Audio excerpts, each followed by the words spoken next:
যদি আজকে এই মুসলমান যারা আওয়ামী লীগ করে, বিএনপি করে, জাতীয় পার্টি করে, জামাত করে, চরমোনাই করে, এই সব তো মুসলমান, তাই না?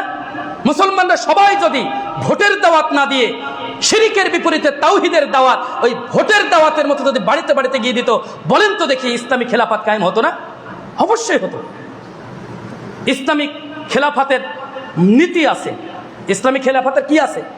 মূল নীতি দিয়েছেন আল্লাহ পাক রব্বুল আলামিন। কয়টি জানেন? মূল নীতি কয়টা জানেন? 2টি। আমরা তো জানি না কেউ, মুসলমান সব। ইসলামী খেলাফতের মূল নীতি দিয়েছেন 2টি। এটা করলেই আল্লাহ রাব্বুল আলামিন বলছেন, ওয়াদাল্লাহ, আমি আল্লাহ তোমাদের ওয়াদা দিচ্ছি, আল্লাযীনা আমানু, যারা ঈমান আনয়ন করবে। শর্ত, 1 নম্বর শর্ত হচ্ছে যারা ঈমান আনয়ন করবে। 1 নম্বর শর্ত কি বলেন সবাই? আপনার হাতে শাসন কর্তৃত্ব দান করবে, এই বাংলাদেশ না, শুধু পৃথিবীর শাসন কর্তৃত্ব আপনার হাতে দান করবে। 1 নম্বর শর্ত হচ্ছে যারা পরিপূর্ণভাবে আল্লাহর উপরে ঈমান আনয়ন করবে। কি করবে? ঈমান আনয়ন করবে পরিপূর্ণভাবে। আমরা কি কেউ পরিপূর্ণভাবে আল্লাহর উপরে ঈমান আনয়ন করতে পেরেছি? যে বিষয়গুলোর উপরে ঈমান আনয়ন করার কথা বলেছে আমরা করেছি, পেরেছি না। আর 2 নম্বর হচ্ছে ওয়ামিলুস সলিহাত, এবং সৎকর্ম সম্পাদন করবে। এই সৎকর্মের ভিতরে সমস্ত সালাফগণ একমত, সেটা হচ্ছে আগে নিজে জানো, ওই যেটুকু জেনেছো সেটা প্রচার করো। বোঝেন নাই? বলেন তো, নামাজ আগে না ইলম আগে? দেখছেন? কিন্তু আমরা নামাজ পড়ি, ইলম অর্জন করবো না। আগে নামাজ নয়, আগে ইলম, জ্ঞান আগে। কিন্তু জ্ঞান অর্জন করবো না, নামাজ পড়ে ধোয়াই দেবো একেবারে, রাইট? ধুমাই ফেলাবো নামাজ পড়ি পড়ে, না? কত নামাজ, কিন্তু জ্ঞান অর্জন করতে রাজি নয়। আজকে যদি আপনার জ্ঞান থাকতো, তাহলে তো আপনি দৌড়াতেন নাই শিরিকি তন্ত্র, গুমতন্ত্র, খুনতন্ত্র, রাহাজানি তন্ত্র, লুপ্তরাজতন্ত্র, চাঁদাবাজি তন্ত্র, ধর্ষণ তন্ত্র, এই গণতন্ত্র, এই দিকে আপনি ছুটতেন না যদি আপনার ইলম থাকতো, জ্ঞান থাকতো। জ্ঞান নেই, ক্ষমতা দরকার, ক্ষমতায় যেতে হবে। অথচ ক্ষমতা, আল্লাহ বলছেন ওয়াদাল্লাহ, আমি আল্লাহ তোমাদের ওয়াদা দিচ্ছি, তোমরা 2টে কাজ করো। এক হচ্ছে পরিপূর্ণ আমার উপরে ঈমান আনো, আর দাওয়াতি কার্যক্রম করো।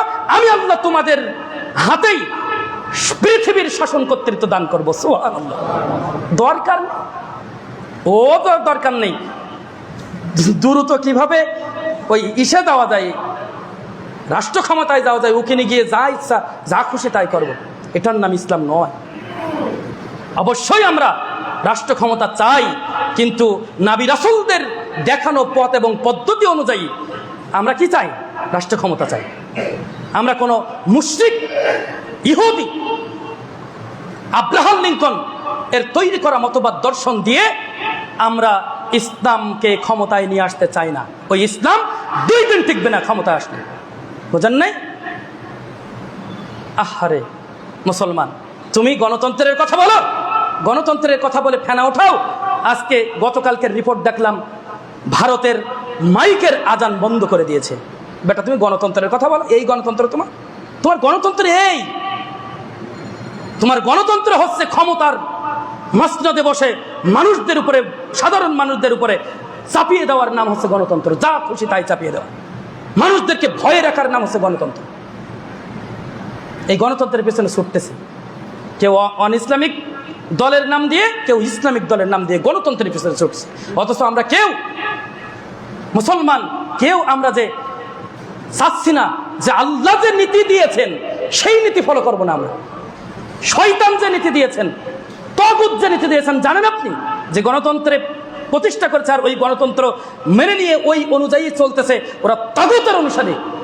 যেটা আল্লাহ পাক রব্বুল আলামিন বলেছেন যে ওয়াস্তানিবুত তাগুত, তোমরা তাগুত থেকে বেঁচে থাকো। কি থেকে বেঁচে থাকো? তাগুত থেকে বেঁচে থাকো। এই তাগুত, এরাই তাগুত। প্রিয় হাজিরিন, বলছিলাম শিরকের বিপরীতে তাওহীদের দাওয়াত দেওয়ার জন্য নবী রাসূলরা কি করেছেন? মার খেয়েছেন, রক্ত দিয়েছেন। এমনকি সাহাবা একরামদের দিকে আমরা দেখতেছি জীবন পর্যন্ত দিয়ে দিয়েছেন। কেন? শিরকের বিপরীতে তাওহীদের দাওয়াত দেওয়ার জন্য। ঠিক এমনি ভাবে এই মূসা আলাইহিস সালামও ফিরাউনের কাছে দাওয়াত দিচ্ছেন।